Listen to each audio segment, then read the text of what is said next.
Hello friends, today I'm going to explain the prequel series to the It movie, titled It, Welcome to Darry. This series was just released today and it's fantastic.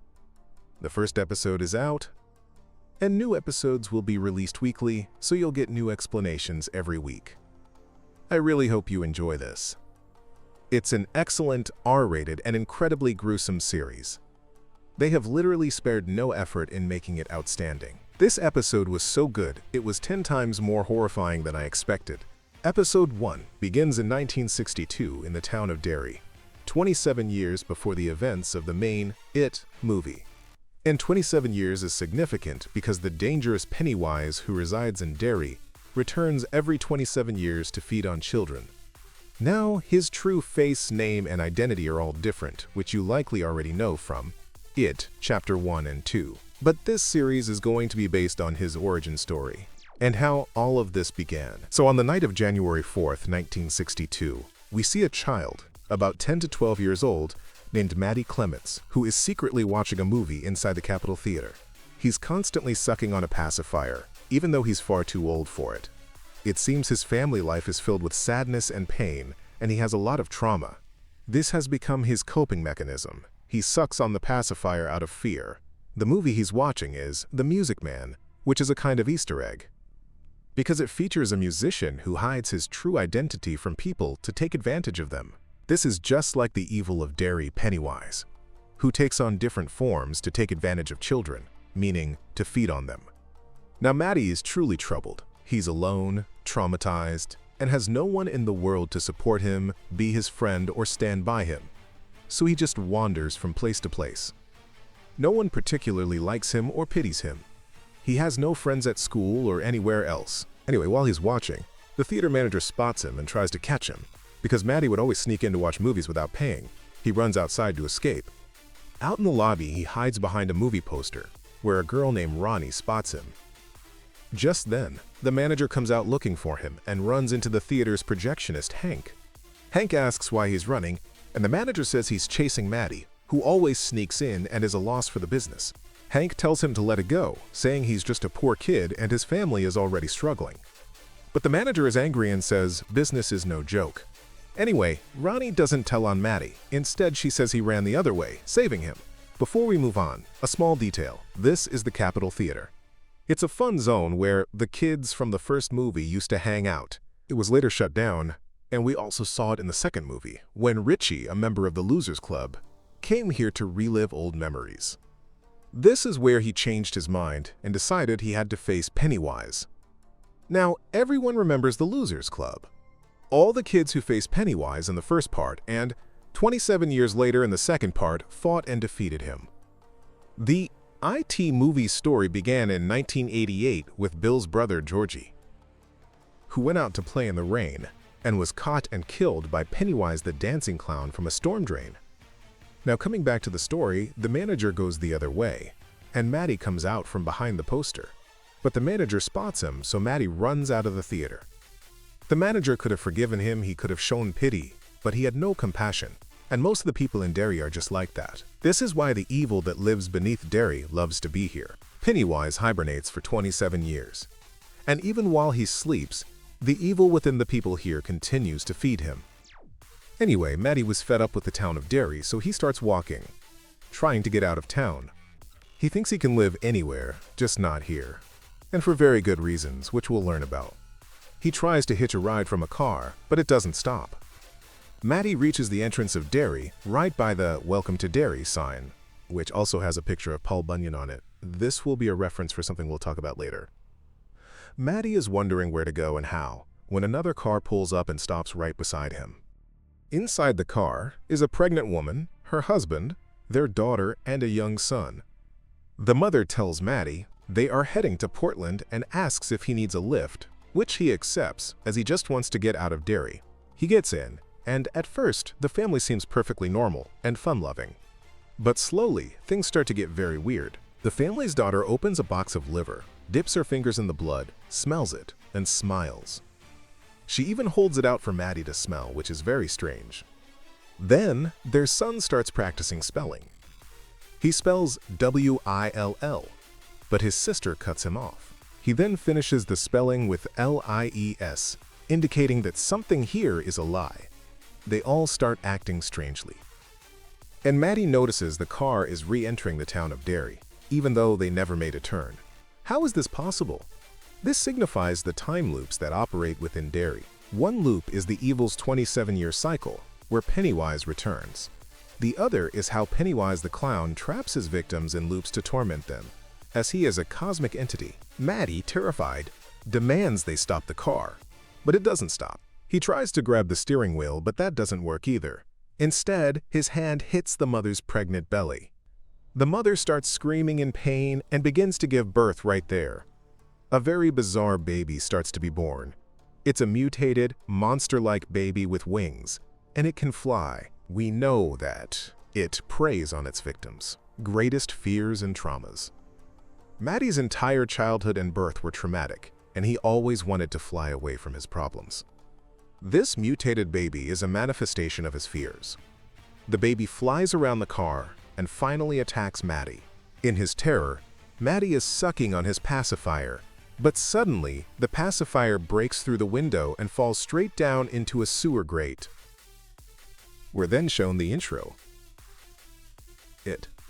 Welcome to Darry. The beginning of the end has arrived. This pacifier was yellow, and in the first movie, Pennywise's first victim, Georgie, was wearing a yellow jacket, which is a nice Easter egg. The story then jumps 4 months ahead to April. We are at the Darry Air Base, where we meet Captain Leroy Hanlon and Captain Polly Russo. They've been brought here to handle any potential issues at the nearby nuclear power plant. Colonel Fuller receives them and tells them about the plant, which is located in the ocean and is the closest one to their base. They were both summoned here because they are highly skilled at their jobs. Before moving on, I want to remind you that we know Captain Hanlon. How? You'll remember the Losers Club from the first It movie. One of its members was Mike Hanlon. This is his grandfather, Captain Hanlon, whom we've actually seen before in the first movie. Here, they also notice a secret base, which the Colonel explains is used for classified operations. Just then, we notice a man named Dick Halloran. True horror fans will definitely remember this name from The Shining. In The Shining, Dick Halloran was the head chef at the Overlook Hotel. He met Danny and told him about his telepathic powers, about The Shining. Dick himself actually possesses the Shine, meaning he can see evil and feel its presence. He can even see Pennywise in his true form. Back at the base, some white officers behave racistly towards Hanlon, one man in particular, but the Colonel scolds them. Hanlon explains he'll stay at the base for a while, after which his family will join him. He's rented a house, and once it's ready, his wife and son will move in. He doesn't want to live on the base forever. He wants to feel a bit more normal. Meanwhile, at Darry High School, we see Lily Bainbridge. When she arrives at school, bullies have stuffed pickles into her locker to harass her. The locker breaks, and she feels deeply embarrassed. Her friend Marge comes over to comfort her, and they talk as they head to class. We also see a turtle mascot here, and you'll see turtles in many places. In fact, we saw a turtle in the Darry School intro. This turtle is actually named Maturin, one of the 12 guardians of the universe and a direct enemy of Pennywise. Where Pennywise brings terror and destruction, Maturin is a symbol of kindness and creation. In the school, we see 2 kids, Phil and Teddy. Teddy is the studious one, and Phil is the curious one. Phil noticed many planes arriving at the airbase in the last 48 hours. He tells Teddy that something must be happening in that secret room. Maybe there's a monster that they found in the ice or from Mars or outer space, and it's going to attack people. He says an alien might be among them, ready to kill everyone. And Pennywise the evil is essentially a cosmic entity from outer space. Anyway, Phil and Teddy are at home, and Phil is watching his neighbor undressing. He's very curious, but the moment is ruined by his neighbor's cat. Teddy brings up Maddie, saying it's been 4 months since he disappeared.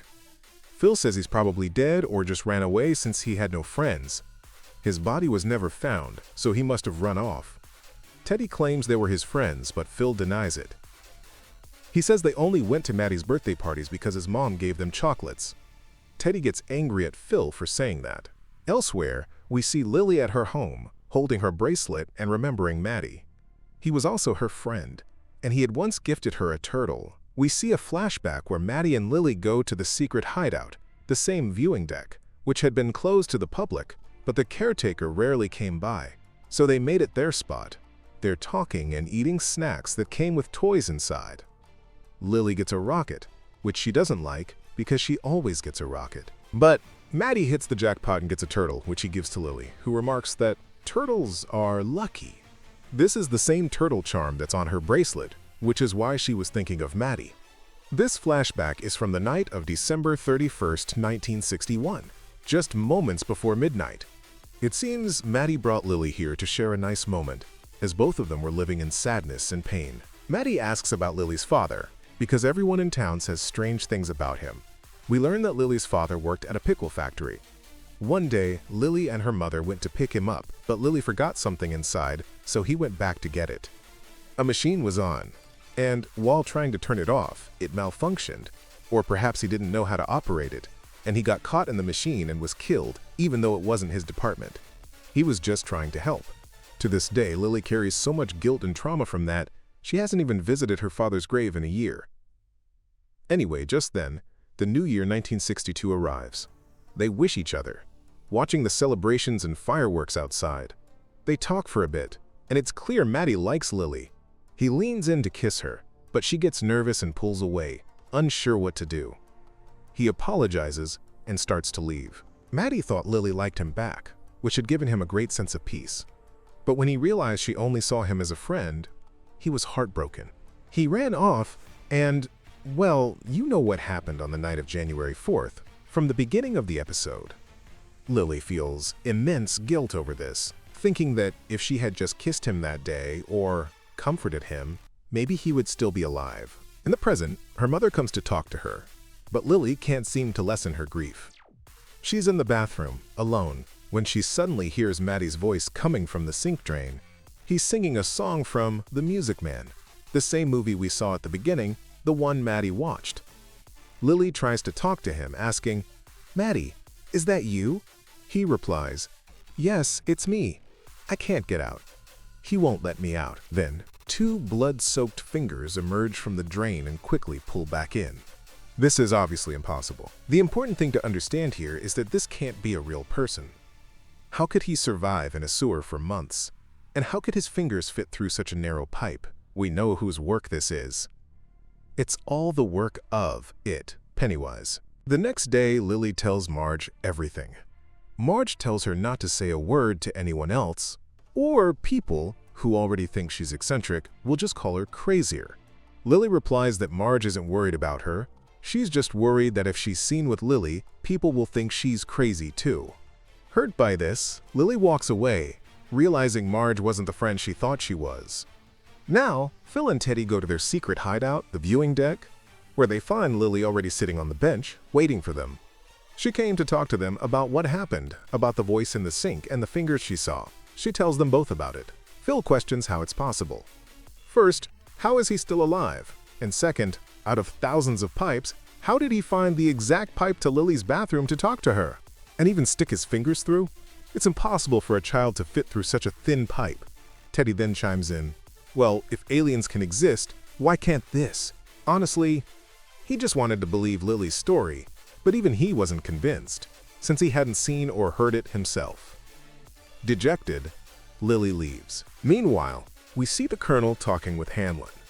Hamlin had served in the last Korean War, but the operation wasn't completed, so he was transferred here. He got the scar on his cheek from that operation. He shares that his father had a farm and used to send him to work with the neighbor, but he joined the army because he didn't like that work. The Colonel says his own father was in the army and fought in many wars, so he joined too, which made his father very proud. He also informs Hamlin that the soldier who insulted him and didn't salute him at the beginning has been punished. He'll be on latrine duty for a week.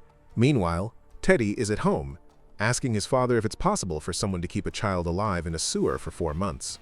His father replies that they are Jews, and unspeakable atrocities were committed against their people. Their skin was used to make lampshades. He says they have seen real horror, and Teddy should stop thinking about fictional horror. He doesn't realize Teddy isn't talking about comics, but about real life. He just assumes Teddy's mind has been warped from reading too many comics. Later in his room, Teddy starts reading a detective comic, what we know today as DC Comics. Suddenly, his lamp starts flickering on and off. He looks at it and sees horrifying faces stretched across the lampshade. The very skin lampshades his father had just mentioned. He's terrified and starts screaming. His brother runs into the room, but by then, everything is normal. His brother is just frustrated and upset by his behavior, asking, quote, "Are we even really brothers?"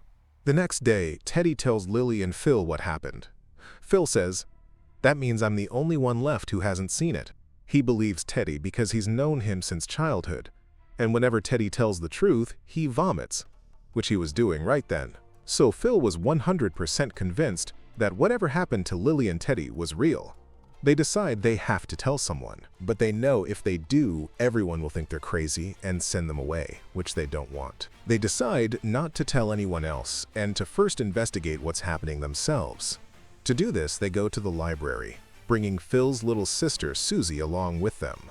They read newspaper articles which say the police suspected Maddie was killed by his father or someone else, but they never found any evidence.